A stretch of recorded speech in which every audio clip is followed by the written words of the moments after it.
orang alim nggak bener. Ada. Nabi menyebutkan neraka itu pertama kali dinyalakan untuk orang alim yang nggak bener. Dan Nabi pernah cerita, aku lebih takut ada orang yang sangat aku takuti melebihi daripada Dajjal yang menyeramkan. Siapa itu? Ulama su. Ulama tapi nggak bener.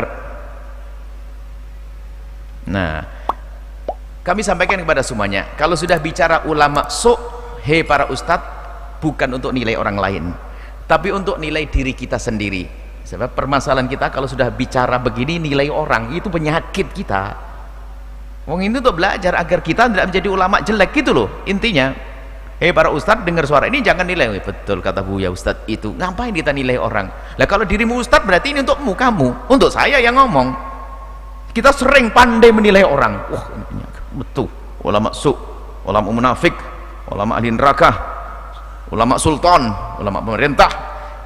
Kayak kita sibuk urusan orang. Jadi ada rambu-rambunya ibu yang solehah. Kalau ulama rabbani, ulama yang benar, pertama dia memang punya ilmu. Kemudian tampak dari dohirnya, dia dohirnya, batinnya bukan urusan anda. Dohirnya dekat dengan syariat Nabi, tidak mudah melakukan keharaman. Tidak mudah melakukan keharaman karena dia alim, punya ilmu. Di samping dia tidak mudah melakukan keharaman, dia akan jadi suri teladan yang bagus. Kemudian lebih dari itu, dia akan lemah lembut karena itu pewarisnya Nabi. Nabi itu lemah lembut, nggak ada, merendahkan nggak ada. Makanya kalau anda menemukan seorang alim yang dia punya ilmu, secara dohir nggak kelihatan maksiat, kalau dicari kesalahannya pasti ketemu. Bahkan kita sering sampaikan, kalau anda mencari guru yang tidak bersalah, sampai mati nggak punya guru. Akan tapi ada salah, dia menyesal, tidak bangga dengan kesalahannya. Kemudian dia lemah lembut dengan umat, nggak ada merendahkan. Kiai kok merendahkan orang kiai apa itu? Memang dia sudah jaminan surga? Nggak ada. Akan memandang orang dengan penuh kasih sayang seperti pandangan Nabi SAW. Nggak ada merendahkan, nggak ada mencaci, nggak ada menghinakan. Justru kalau ada orang bermaksiat, dia rindu bagaimana akan saya tolong dia. Nah itulah ciri-cirinya secara umum. Punya ilmu, dia mengamalkan ilmunya, menjauhi kemaksiatan, dia jadi suri teladan yang bagus, lemah lembut dengan umat, dan yang terakhir cinta kepada umat. Makanya kalau berdakwah nggak habis-habisnya dia, kalau ngajar orang nggak akan bosan-bosannya dia, sampai cita-cita pengen mati di atas mimbar dia untuk nolong umat. Ini ciri-cirinya. Tapi kalau ada ulama-ulama su, jual agama, jual agama.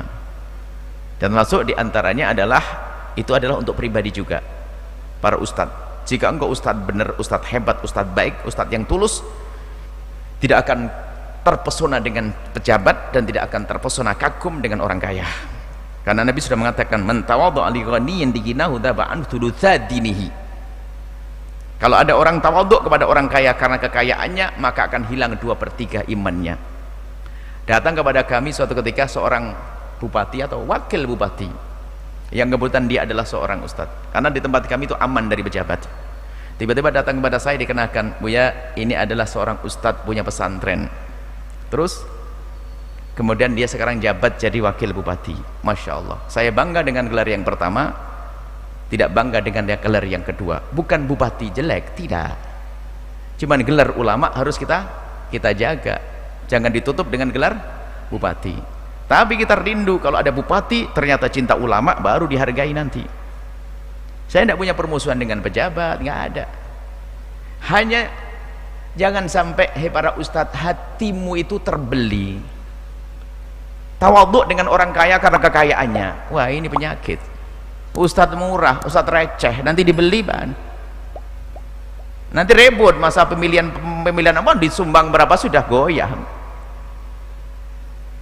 Lah saya itu termasuk orang yang lemah hati saya gampang tergoda barangkali. Makanya Al-Bahjah nggak terima bantuan dari pemerintah biar hati saya aman, kan begitu ya, karena hati saya lemah, saya manusia kok. Jadi saya lemah, diiming-imingi bisa berbahaya nanti. Maka kalau ada orang ini, Buya, ada orang membantu, oh jangan temui saya nanti, daripada hati saya rusak, mending tidak usah temui saya. Buya, ada seorang Pak Haji, dia kaya raya, dia pengusaha besar, dia katanya ingin ketemu Buya, mau nyumbang. Oh, jangan temui saya, takut hati saya rusak. Kalau nyumbang saja. Makanya nyumbang saja, tidak usah ketemu saya. Saya kan manusia. Daripada hati saya rusak, tidak usah temui saya. Ya, tidur saya perpanjang lagi nanti. Saya tidur lagi nanti bangun. Kalau ingin silaturahmi, mau wadal, silahkan. Tapi kalau anda bercerita mau membantu dan sebagainya, takut biarpun itu bantu pondok, kadang-kadang ada hawa nafsu kita. Karena saya lemah, maka harus saya protek, saya waspada. Godaan berat bagi saya. Nah, makanya termasuk tandanya adalah dia tidak mudah dibeli. Urusan perpolitikan harus adil dia, nggak hanya karena pondoknya ditawari bantuan sedikit langsung berubah pikirannya, nggak ada itu. Ulama murahan begitu tuh, sudah begitu dibohongi lagi, nggak dibuatin pondok. Nasib buruk dia. Semoga Allah menjaga. Jadi insya Allah anda akan ketemu guru yang baik dimanapun ada, di mana-mana ada, Bu, guru yang baik ada, ikhlas, tulus, ya, mendekatkan kita kepada Allah ada.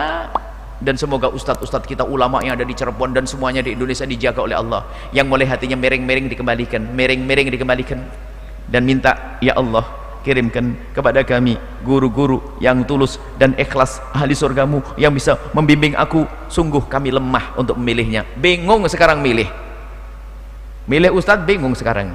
Ustadz kan macam-macam, ustadz viral di media, biarpun dia tidak punya ilmu, akhlaknya juga tidak tahu. Makanya ada orang datang dari Sumatera, datang, masya Allah, ke pondok. Buya gini-gini. Ibu kenal saya dari mana? Dari televisi, Buya. Bagaimana anda dari televisi percaya begini? Berarti belum benar. Tanya dulu, jangan-jangan Buya Yahya itu punya apa, grup perampok apalagi ini kan.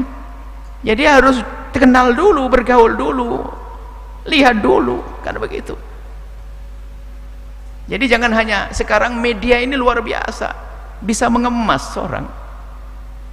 Yang nggak benar bisa jadi benar. Yang anda duduk dengan dia, bergaul dengan dia, jalan sama dia, misalnya. Zaman rusak. Tapi di sisi itu, ibu yang solehah, selagi anda bukan ulama, satu kunci yang paling istimewa, husnudzon. Biarpun anda husnudzon, ternyata dia iblis, anda selamat. Ya kan? Anda husnudzon sama seorang guru, husnudzon, tahu-tahu gurunya pembohong. Bukan urusanmu. Urusanmu adalah urusan husnudzon dengan Allah dan hamba Allah, anda selamat. Yang rugi ustadznya, ustadz penipu. Tapi saya bicara tadi kepada semua para asatid, jaga hati. Ayo kita semuanya saling tolong menolong, saling menjaga. Jangan sampai kita kebawa kepada hubud dunia, cinta menjual agama hanya karena kepentingan sesaat, lalu kita menjadi terhinakan. Harus ada kekuatan. Kemudian kalau kita sebagai orang awam, husnudzon kepada ulama Rasulullah.